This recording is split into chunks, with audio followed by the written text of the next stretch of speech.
Good morning, Avantika. So good to see you. You look adorable as always. Thank you, Reshma. How are you?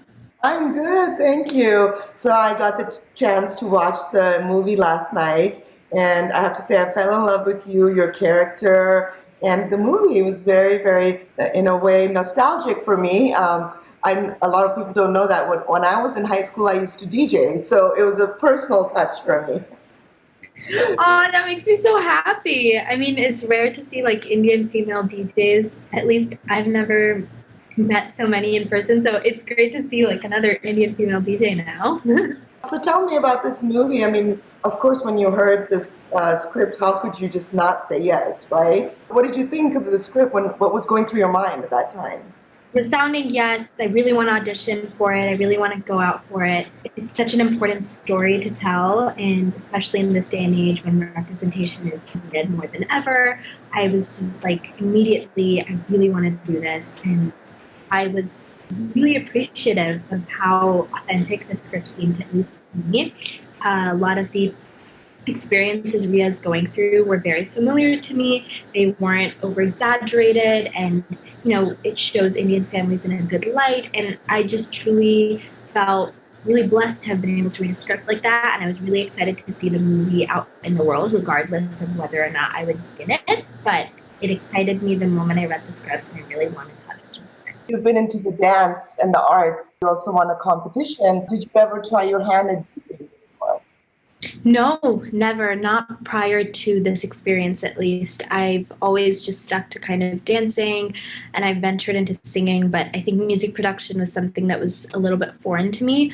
But I am so glad that I got an opportunity to kind of delve into it with this film. And so what was probably your favorite part of this film? Truly just spending time with the people. I think we shot it through COVID, and like majority of COVID, I was quarantined, and I just felt very lucky to have gotten the opportunity to interact with so many people, and so many people were getting laid off of their jobs and their projects were getting canceled. So it was really lucky for me to have been able to shoot this film. And on top of that, it was much needed social interaction. I am a social butterfly. I love people. So it made me really happy to come out of quarantine and be able to do the job I love with people that I've grown to love so much. And had you ever worked with Disney before? Of course, you must have watched it growing up. Who doesn't watch Disney?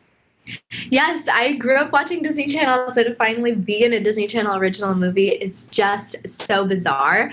I have worked with Disney prior to this. I voice a character on Mira the Royal Detective, an animated TV show, and I also work with Disney Plus because I am on a show called Diary of a Future President. This film was like kind of my busiest point. I've never really worked like I have on this film before. Have you always wanted to be on camera and be an actor? I don't know if I would say that I've always wanted to be on camera, but I've always wanted to do character work. And when I was in dance, I did Indian classical dance and I did ballet. And, you know, both of those dances incorporate like doing plays and playing characters while dancing. So I've always found such an attraction to expressing myself and doing characters. I have grown to love the camera so much, and my parents still tell me that even if I was like sobbing and someone put a camera in front of my face, it would be like wipe your tears and smile. So that is like the story in my family, that I've always been very accustomed to the camera, but consciously I've just always wanted to do character work. And tell me a little bit about your background. Where did you grow up? I grew up in San Francisco and around California, and I moved to India when I was 10 years old to act in Indian films, in Indian cinema. So I stayed there for 3 years. And when Spin kind of was in its works, I was like, I think it's time to move to LA. And I moved to LA when I was 13 years old, and I've been in LA ever since. And that must be something for your parents to, at such a young age, let you go back and forth like that. Yeah, it was a lot. I mean, it does take a toll on family because people are shifting around so much. But I'm also an only child, which is, I think, a very big reason as to why this was possible. Because I think if I had siblings, it would be really difficult. So I have a very supportive and encouraging family that really supports me throughout my journey, and they are my rock, and I'm very appreciative of it. We look forward to seeing more work from you. Can you talk about anything else that you're doing right now?